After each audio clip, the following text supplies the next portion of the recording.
You can't live without a man. You're a useless wife who can't do anything on your own. Don't get too comfortable. My name is Isabel. I am a 29-year-old homemaker. I live in a multi-generational home with my husband Mark's family. Originally, Mark's grandparents lived on the first floor, and his grandmother on the second. But after she passed away and his grandfather moved to a nursing home, the second floor became vacant. My mother-in-law decided to renovate it for Mark without asking us.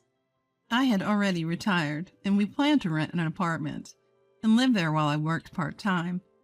But mother-in-law strongly opposed this, begging Mark, "Please don't leave an old woman behind," while crying. She calls herself old, but she's only in her mid-50s. And my father-in-law is still working. Mark, who had always been bothered by his mother's meddling, initially refused to live with her. But considering his work commute and our future savings, we agreed to live there on the condition that she wouldn't interfere in our marriage. Sharing an entrance was a bit awkward, but we thought it wouldn't be a big deal since the bathroom, toilet, and kitchen were separate. We decided to make the best of it, but it turned out to be a sham. Mother-in-law came over every day, from morning till night, doing nothing but being there, and always making snide comments. Mark has a sister who lives 30 minutes away by car and claims to be a career woman. She also came over every weekend, acting arrogantly towards me and complaining with mother-in-law. Each time I told myself, I'm in customer service, and mother-in-law and Tiana are difficult customers. I had to keep reminding myself, or else I'd go crazy. Eventually, Mark reached his limit and scolded mother-in-law and Tiana. Mother-in-law went silent, sniffled, and retreated to her room. And Tiana blamed only me, saying it was pitiful for her mother. Father-in-law came to check on us, but Mark said, "Just leave it, Dad. You handle Mom." Mother-in-law always acted like this. Every time Mark scolded her, she would dramatically sulk and lock herself in her room. She was waiting for Mark to say something kind, but Mark never did. This farce happened quite often. "I'm sorry. Maybe this decision was a mistake after all." Mark's support made it easier for me to endure the situation. In the neighborhood, there's a middle school student named Jake, who's related to Mark's family. He and Mark have been close for years, and recently, Mark had been tutoring him at home on weekends. Despite being scolded by Mark, mother-in-law and Tiana still tried to snoop on their study sessions. But Jake would bluntly say, "You're interrupting." During a study break, Tiana started bragging and then said, "Maybe I should start dating without being so picky." Jake flatly responded, "That's impossible because you have a bad personality." Unfazed by Tiana's irritation, he continued to put her in her place. "I'm leaving. I feel sick. I have a class to attend." Tiana stormed out shouting, "It's Spanish class," as she stomped down the stairs. Gradually, Tiana started avoiding Jake and stopped coming over. He had successfully repelled her. Later, Jake told me, "Those people used to harass my mom. They even picked on my girlfriend recently. I like Mark, but I can't stand them." I felt oddly satisfied and thanked him. Life was comfortable for a while since Mark had blocked mother-in-law and Tiana stopped visiting. But then, tragedy struck. Mark received orders for a 3-month solo assignment far away. I was devastated, but had no choice but to accept the company's decision. It can't be helped if it's company order. I suppressed my gloom and saw Mark off with a smile. The next day, I was jolted awake by the sound of someone rushing up the stairs. Mother-in-law was standing in my bedroom, looking very self-assured. "Isabel, how long are you going to laze around?" "What?" I checked the clock. It was only 3 a.m.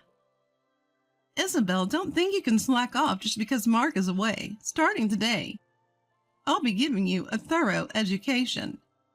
"What are you talking about?" Annoyed at being woken up, I resisted and a heated argument ensued.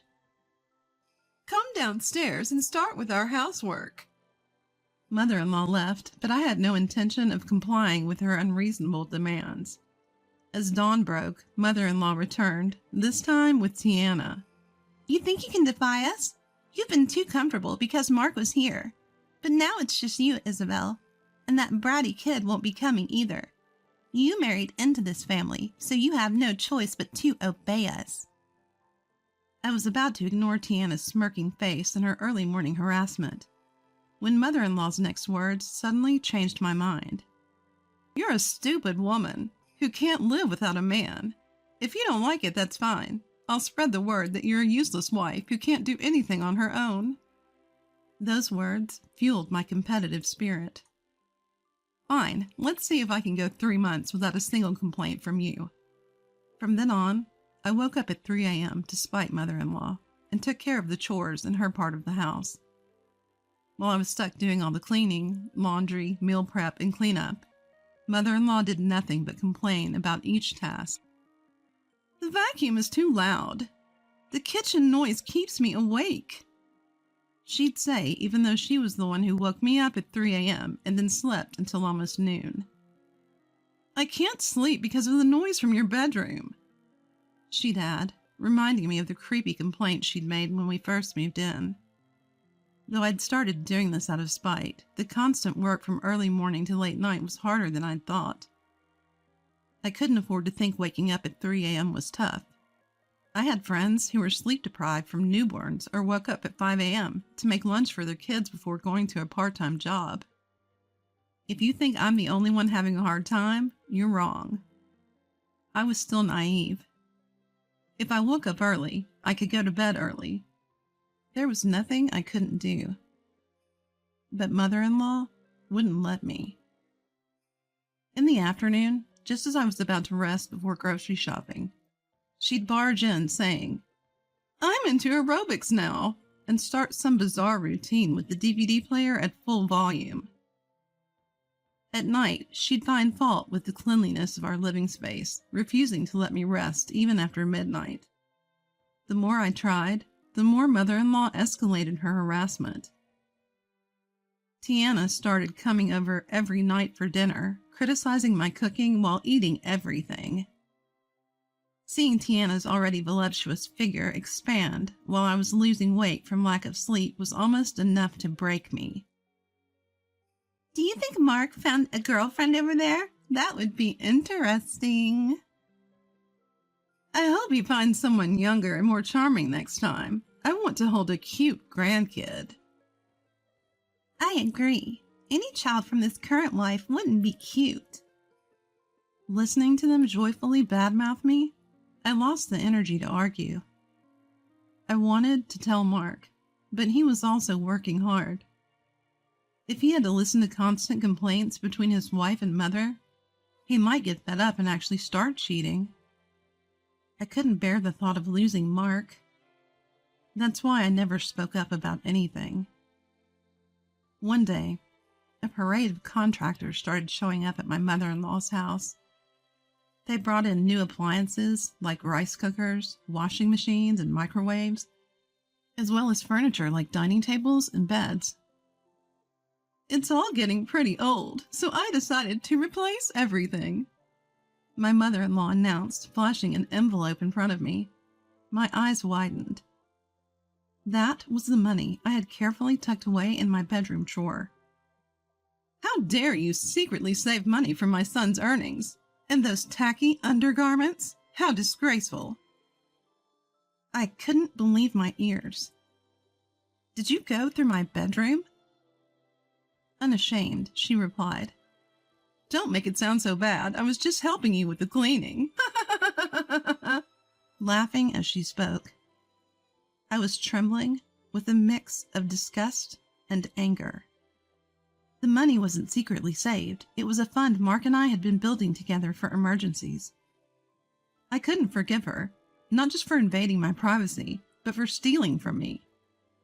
Mother-in-law, this is a crime. She scoffed. Crime? Within family? Don't be dramatic. We're letting you live here. Think of it as a gift for your parents. Just then, I saw my father-in-law, who usually turns a blind eye to her snide remarks, trying to sneak away. Our eyes met, and he mumbled something under his breath as he left. My mother-in-law looked at me triumphantly. "Oh, by the way, next week is our wedding anniversary. We've invited some relatives, about 15 people. It'll be fun. Isabel, make sure you entertain them well so I don't get embarrassed." I was so frustrated that I ran upstairs and cried where no one could hear me.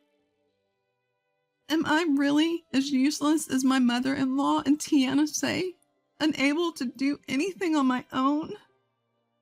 I blamed myself for a moment, but after crying for a while, I found my own stubbornness ridiculous. Why am I crying over what these people say? That's when I decided to take refuge at my parents' house until Mark returned. When I told Mark, he scolded me for keeping silent for so long. He also apologized to me repeatedly. When I told him I planned to move out the next day, Mark made a suggestion, and I immediately decided to act on it. The next morning, I started by apologizing to my mother-in-law. While my mother-in-law gloated and made snide remarks, I calmly went about my chores. When she took her afternoon nap, I contacted the relatives we'd invited. I then gifted my in-laws a 3-day, 2-night trip voucher saying it was from Mark. "Mark will be back for the celebration. You can relax until the day, and we'll have everything ready for a grand celebration when you return." My mother-in-law was thrilled, flipping through the travel brochure. Tiana, realizing she'd be alone with me, decided not to visit during that time. This allowed me to prepare in peace. Once my in-laws left for their trip, the movers arrived and efficiently cleared out their belongings. Around that time, Jake and Katie happened to pass by the house. We exchanged nods, and Katie and I shared a knowing smile. After all the work was done, I booked a room in a business hotel and called Mark, who said he was on his way. I couldn't wait for him to get back. That evening, both our phones started buzzing with calls from my mother-in-law. After ignoring several, I finally took a deep breath and answered. "What is the meaning of this? Explain yourself." Ignoring her shrill voice, I calmly said, "We'll be right there," and hung up. Mark and I nodded to each other, held hands, and headed to my in-law's house. As soon as she saw me, my mother-in-law lunged at me, but Mark held her back as we entered. The living room was barren, not even a table or TV, and all the relatives were there. "What is this? You're making me look bad." "What have you done on such an important day?" "Nobody was upstairs, Mark. This woman did something terrible while we were gone. Leave her now." My mother-in-law and Tiana were screaming, ignoring the relatives, while my father-in-law just stood there silently. "This was a decision made by both Isabel and me. We're not coming back here," Mark declared. My mother-in-law lunged at me again. "Isabel, you've corrupted my son, you thief, taking our stuff." Mark restrained her, but as she tried to lunge at me again, I calmly said, "Thief? Who's the real thief here? That was money Mark and I had saved. You rummaged through our home and used that stolen money? If you have anything to say, we can file a police report for theft and you can explain yourself there." Then Ellie muttered, "Wow, stealing money, that's low." Mother-in-law quickly turned toward the voice and blurted out, "No, you've got it all wrong. My daughter-in-law gave that to me. She's just trying to set me up." "Exactly. Who harasses their mother-in-law on such an important celebration? It's obvious who's lying here." But no one reacted, and an awkward silence filled the room. "Isabel, apologize right now. You've ruined an important celebration. Apologize deeply in front of everyone." As mother-in-law grabbed my head and tried to force me to kneel, Katie spoke up. I think there's a misunderstanding. We're not here to celebrate an anniversary. Mother-in-law froze at those words. What? What are you talking about? As Tiana glared at Katie, Tilda, who was standing nearby, said with a smile, "We're actually here to celebrate Mark and his wife moving out, or rather escaping. Why would we celebrate an anniversary for someone who gathered us all here just to harass Isabel?" "How dare you say that? Isabel, what have you told these people?" Mother-in-law glared at me, her eyes filled with rage. Katie then said, "Do you think we were oblivious? The whole neighborhood sees Isabel working hard from early morning, and you and Tiana have been, let's say, quite helpful to me as well. It's easy to imagine what you've done to Isabel. Everyone here has their own experiences with you and Tiana." The other relatives nodded in agreement. "What? Don't talk about me and my mom as if we're terrible people," Tiana shouted. Jake retorted, "Not as if. You are terrible people. Haven't you noticed you're pretty disliked?"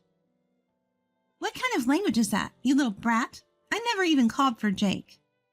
Tiana shrieked and lunged at Jake, but several people held her back. "Mark, you can't be serious about leaving, too. Just let the wife leave. Don't be fooled by her. You're a kind and considerate person. She must have brainwashed you. Please come back." In the midst of the chaos between Tiana and Jake, Mother-in-law clung to Mark. But Mark firmly pulled away from Mother-in-law and said, "I'll say it again. Don't ever come back here," while looking her straight in the eyes. Mother-in-law then exclaimed, "How cruel! How cruel!" and ran into the bedroom, covering her face with both hands. As the door slammed shut, we heard Mother-in-law scream,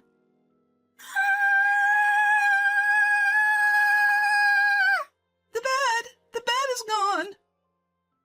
I told Mother-in-law, who wasn't shedding a tear, "That's because they reclaimed what you bought with stolen money." I couldn't help but be amazed as I said it.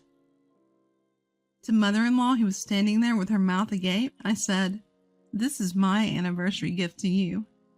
I handed Mother-in-law the anniversary gift and said, "Please open it." Mother-in-law tore open the gift and yelled, "What is this?" "It's a boomerang. You know, what goes around comes around. Bad words and deeds always come back at you. Always." I smiled at Mother-in-law as I said this. Mother-in-law threw the boomerang on the floor and started screeching. Father-in-law didn't say a word throughout this whole ordeal. After that, we moved to Mark's new job location. Mark had requested a transfer, and it was approved. In our new home, we placed the appliances we had reclaimed from Mother-in-law's house, but we immediately got rid of the bed because it felt creepy and bought a new one. Mark and Jake occasionally keep in touch, and I've also started to occasionally talk on the phone with Katie. Katie told me what happened to Mother-in-law's family afterward. Tiana was secretly dating someone she met on a dating app and was thrilled to get married, but the guy turned her down the moment they met because she looked nothing like her photos. I wonder how much she edited those pictures. Tiana, who had quit her job in anticipation of getting married, couldn't pay her rent and now lives on the second floor where we used to live. And Jake, who was apparently very upset about being teased, started doing aerobics at home for weight loss. The noise is so loud that it's causing daily fights with Mother-in-law, and the whole neighborhood can hear them.